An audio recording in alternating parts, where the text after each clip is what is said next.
नमस्कार दोस्तों, धन के लॉन्ग टर्म इन्वेस्टर सीरीज में आप सभी का हार्दिक स्वागत है। आज के इस वीडियो में हम दो टॉपिक कवर करेंगे। सबसे पहले जानेंगे फॉरएवर ऑर्डर क्या होता है और कैसे लगाया जाता है, किस तरीके से आपकी मदद कर सकता है। सेकेंड चीज हम ये जानेंगे कि स्टॉक एग्रीगेटर क्या होता है, इसका यूज कैसे करते हैं और कैसे ये आपकी इन्वेस्टमेंट जर्नी को ट्रैक करना बहुत ही आसान बना देता है। सब चीजों को समझने के पहले अगर आपने धन के साथ डीमैट एंड ट्रेडिंग अकाउंट नहीं बनाया है, वीडियो के डिस्क्रिप्शन में लिंक है, बना सकते हैं। चलिए सीधे चलते अपने मोबाइल स्क्रीन पर और एक एक चीजें समझ लेते हैं।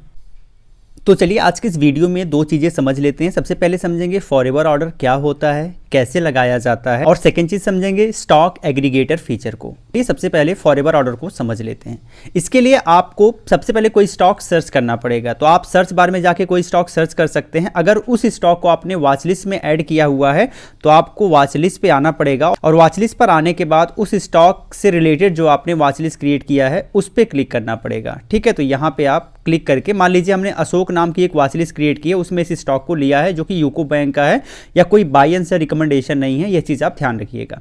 अगर आपने वॉच लिस्ट में नहीं बनाया, सिंपली सर्च में जाके उस स्टॉक को सर्च कर सकते हैं जिसमें आप पोजीशन लेना चाहते हैं। अब हमने यूको बैंक को ओपन कर लिया, अब हमें यूको बैंक दिख रहा है अपने वॉच लिस्ट में, इस पर क्लिक करके ओपन कर लेते हैं। जैसे ओपन करेंगे मल्टीपल फीचर्स आपको देखने के लिए मिल जाएंगे, मल्टीपल डेटाज आप यहाँ से रीड कर सकते हैं। लेकिन हमें क्या आज के इस वीडियो में फॉरएवर ऑर्डर देखना है, तो हमें क्या करना है कि फॉरएवर ऑर्डर पे क्लिक करना है। तो हाँ, स्टार्ट एसआईपी के बाद फॉरएवर ऑर्डर है, उस पर क्लिक करना होगा। जैसे आपने क्लिक किया, अब यहाँ पे दो ऑप्शन दिखेगा, पहला single order, second OCO. Single order क्या होता है कि यहाँ पे आपको क्वांटिटी डालना होता है कि कितना क्वांटिटी आप बाई करना चाहते हो, प्रोडक्ट में आप डिलीवरी लेना चाहते हो या फिर एमटीएफ में करना चाहते हो, वो चीज़ आपको डालना है। इसके बाद ऐड ट्रिगर प्राइस का ऑप्शन है, तो किस ट्रिगर प्राइस पे आप इसे बाई करना चाहते हो। जैसे अभी 44 रुपये 5 पैसे चल रहा है, हम सोच रहे हैं कि अगर ये 35 रुपये पे आएगा तो हम इसे बाई कर लेंगे। तो आपने ट्रिगर प्राइस 35 रुपये डाल दिया। यहाँ लिमिट प्राइस का ऑप्शन है, आओ तो इसे बंद कर सकते हो। अगर आप बंद नहीं करना चाहें ऑन रख सकते हैं। अब 35 रुपये पे आपका ट्रिगर प्राइस है, तो नियर बाई आपको लिमिट प्राइस रखना है। जैसे मान लीजिए कि हमने यहाँ पे लिमिट प्राइस के रूप में 36 रुपये रख दिया। अब हमने लिमिट प्राइस 36 रुपये रख दिया, ट्रिगर प्राइस 35 रुपये है। तो जैसे स्टॉक 36 रुपये के करीब आएगा, हमारा स्टॉक एक्सचेंज में सबमिट कर दिया जाएगा। अब बस आपको करना है सेट फॉरएवर ऑर्डर। जैसे आपने सेट फॉरएवर ऑर्डर कर दिया, फाइनली आपका फॉरएवर ऑर्डर लग गया। अब आपको देखना होगा, तो आपको जाना पड़ेगा यहाँ पे फॉरएवर ऑर्डर में, और नीचे आप देखेंगे यूको बैंक का एक फॉरएवर ऑर्डर लग गया है जो कि 35 रुपये पर ट्रिगर करेगा। चलिए, पहला तो आपने समझ लिया। फिर से हम आते हैं अपने वॉच लिस्ट पे, फिर इसी पे क्लिक करते हैं और फिर से फॉरएवर ऑर्डर पे क्लिक करते हैं। अब हम समझेंगे ओसीओ ऑर्डर। इसका खास करके मोटिव ये होता है कि आपका एक साथ दो ऑर्डर लगता है, लेकिन जैसे ही एक ऑर्डर एग्जीक्यूट होता है, दूसरा ऑर्डर अपने आप कैंसिल हो जाता है। अब ये किस लिए है? मान लीजिए यूको बैंक को आपने एनालाइज किया, आपको लगता है कि यूको बैंक का ये एक बहुत ही शार्प रेजिस्टेंस है, अगर यूको बैंक इस रेजिस्टेंस को ब्रेक करता है तो वो बहुत ऊपर जा सकता है। साथ ही साथ आपने उसका एक सपोर्ट भी फाइंड किया, इस हिसाब से आपने एक स्ट्रेटजी बनाई।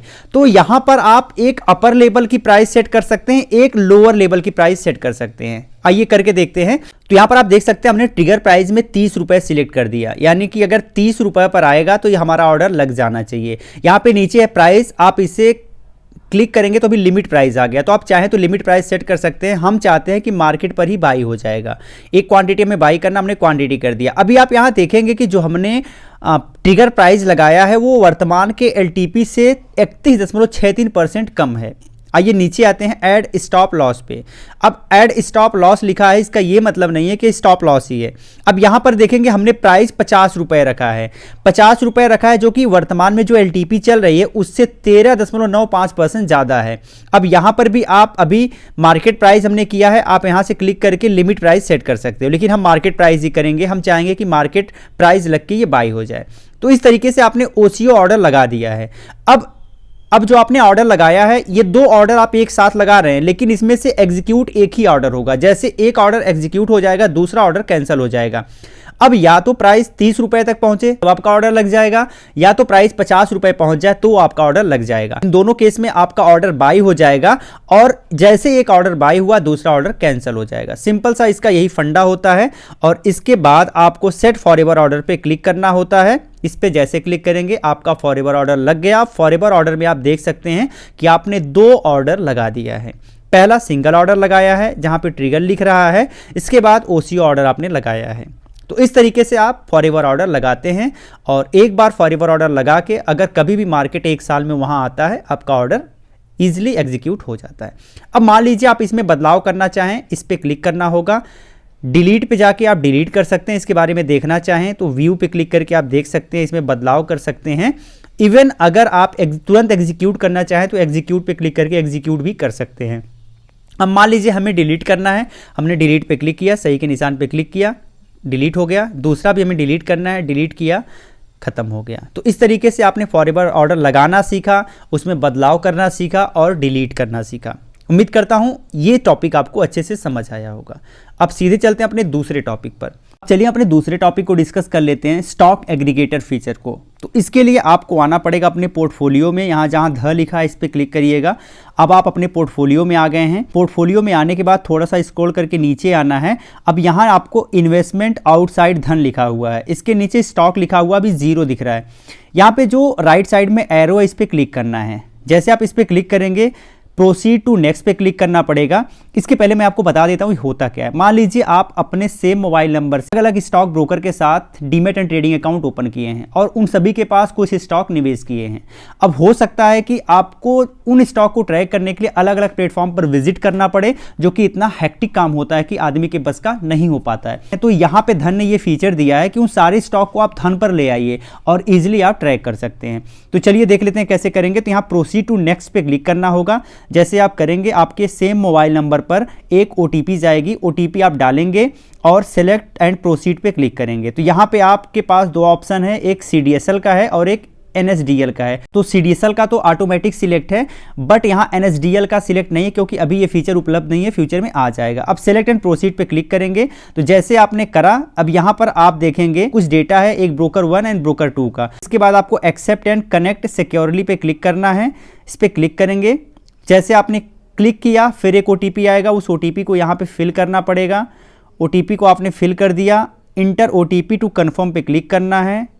आपने कंफर्म कर दिया। थोड़ा सा टाइम लगता है इंपोर्ट होने में, कुछ ही समय में ये इंपोर्ट हो जाएगा। आप देख सकते हैं कि आपने इंपोर्ट कर लिया। अब आप यहाँ पर देख सकते हैं कि 2 डेटा यहाँ शो हो रहा है। पहला एम स्टॉक्स का यानी मिराय एसेट का है, इसमें भी मैंने निवेश किया हुआ है। Second any investors technologies private limited, जिसे लेमन के नाम से भी जाना जाता है, तो उसमें भी हमने निवेश किया। लेमन में हमने 2780 रुपये के करीब निवेश किया है और एम स्टॉक्स में 38,250 रुपये के करीब निवेश किया हुआ है, वो दिखा रहा है।